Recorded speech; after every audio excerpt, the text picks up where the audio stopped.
posters, tarpaulins, jingles, merch, publicity events, at maging hindi lutong pansit noodles ay may bahid ng pagmumuka ng mga nangangandidato. Ito ay talamak kapag panahon ng eleksyon. Pero bakit lumilitaw sila ng parang mga zombie kahit hindi pa campaign period? Behind their sweet smiles hides the most sinister of grins.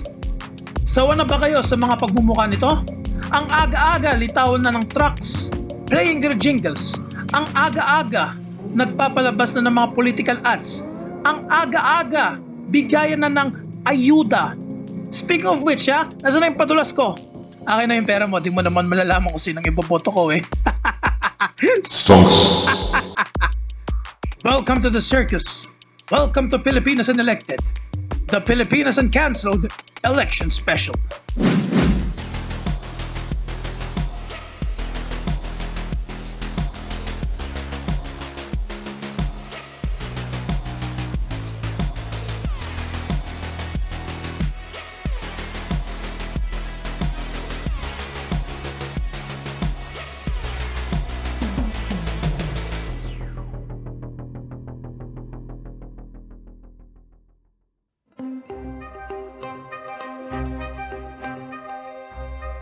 Elections, especially national elections, that decide who will lead our country for the better or for worse, is decided by the voters who voice out their opinions through casting votes on the candidates that they feel or think is capable.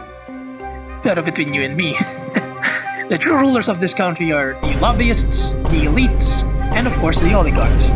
Although, voter literacy has gone downhill since nowhere, voters usually vote either with their feelings or instinct. Maybe they are convinced or deceived by the fake news circulating like the blood in our circulatory systems. But even when everything is counted for, it all falls down to spectacle. Nadadaan na lang sa pasayaw-sayaw, TikTok challenges, and maging pag-hire ng mga trolls para isway ang narrative ng mga voters na unfortunately madaling mauto. May pasipsipan pa nga sa mga partido na parang nagpapasipsip sa post. At mga political conflict na parang soap opera quality ang kwento. Today's election is more on digital campaigning, considering that we are still living in the midst of a Chinese proliferated virus. 朋友是一个前任法的纪录片，在香港这座城市的设置。主演钱娥乐、罗斯、胡波斯尼、瑞秋、莫妮卡和一些其他他妈的。 Kaya todo invest ang ating mga kandidato at aspirants sa digital marketing. Lalo na sa mga kilalang social media sites like fb.com, Supreme Court of Twitter, PinayTube, YouTube, para sa mga advertisement quotas at publicity. They even invite not just the typical TV celebrities, pero maging mga internet personalities and influencers na rin ay nagiging parte ng political machinery. Pero hindi mawawala ang good old-fashioned tarpaulins, posters, flyers, collectible merchandise, and caravans. The advertisement way of promoting their agendas. Ang problema lang is, how is it that our aspirants and candidates are able to conduct their promotional activities despite the campaign period not starting yet? People who are guilty of this are of course the mainstream media, the underground media, and even ourselves by conducting related political activities like posting memes on our FB timelines, or how the media conducts interviews despite the campaign period not even starting yet. What the hell? What are they thinking? What are we doing? So to answer the question of why these candidates and aspirants are able to advertise themselves despite the campaign period not starting yet, there's an answer to that. It's simple. They simply just don't give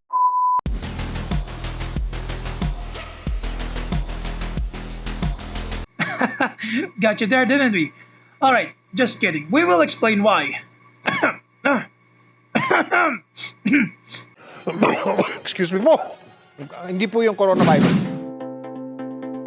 Siguro ang nasa isip mo ngayon ay, kailan nga ba dapat ang campaign period?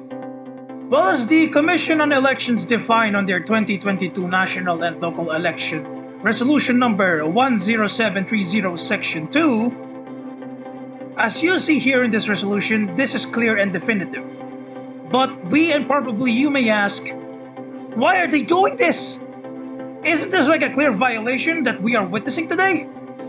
Wala pang campaign period pero nagsisilitawan na yung mga pangangampanya nila at maging mga interviews na ang layunin ay magbigay ng kaalaman kung sino ang mga nangangandidato sa mga posisyon, kung ano ang kanilang mga plataforma at maging ano ang mga kanilang pagkatao. Pero according to the same resolution, Resolution number 10730, Section 1.4, those prematurely conducted interviews and those premature campaigning are prohibited by this so-called explicit guidelines, and yet they still explicitly violate it.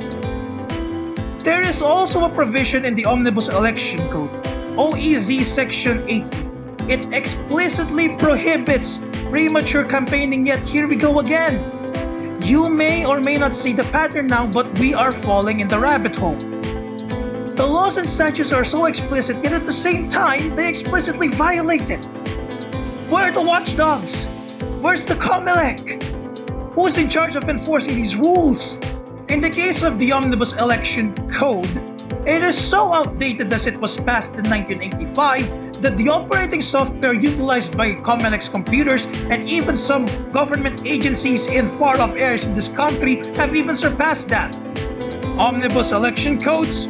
More like omnibus suggestion codes. Whew. So how does our watchdogs like COMELEC enforce these statutes and laws regulating the campaign of electoral candidates, you ask? The COMELEC, according to their mandate, are the ones who supervise, regulate, and enforce their mandates. In this particular instance, the conduct of the campaign period through the COMELEC Campaign Committee. The COMELEC also coordinates with the local government units, the Department of Interior and Local Government or DILG, and the PNP. You also have other watchdogs that observe for electoral violations but they don't have the enforcement power, like NAMFREL and PPCRV. But even with these enforcers of electoral integrity and the watchdogs who observe for such violations, there are still people that openly violate it. It can be attributed to the contradictions in our legal system, where ambiguity and the lack of unison in our laws linger. The laws and statutes may be explicit in their definitions, but they are also explicitly vague. Another factor is that of the institutional weakness of COMELEC, not just on their enforcement of mandates where they have to rely on coordination with other agencies, but also the ineptitude of the Commission itself in many aspects of their operations and organizational capacity. Even if we blame the institutions that uphold the sanctity of the electoral process, it is ourselves who are really to blame. Why, you ask? Because we have been living in a society that tolerates these kind of acts. That we let our ignorance get better of us. That we don't just care about anything and just let things be. Di bahala na si Batman mentality. Where we just let those affected figure out things for themselves apathetically. Phew! Okay, we got a lot on our plate, but this concludes the episode. Don't forget to LSS, like, share, and subscribe on our channel so you can be updated on our latest content. This is Kajobart, and this is Pilipinas Unelected, the Pilipinas Uncancelled election special. Thank you, and have a nice day.